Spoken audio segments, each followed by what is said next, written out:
Tigers ngayon is a competitive team. Parehas pa rin last year and last 2 years ago. Yung team ngayon is sa tingin ko mas hungrier sila this time. Kasi for the past 2 years, hindi natin na-achieve yung dapat natin makuha. Pero syempre kailangan magtrabahuhan lahat ng gusto natin. So nag-start kami sa practice, kailangan hard work lang. What do you think?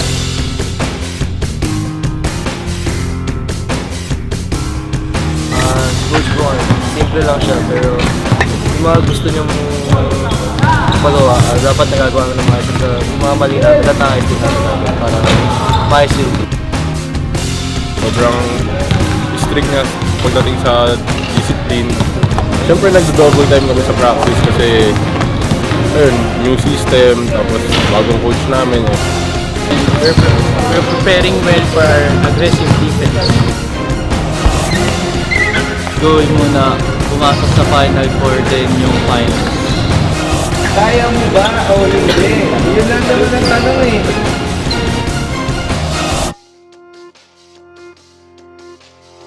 I'm Coach Bong and I'm on Tomasino Web.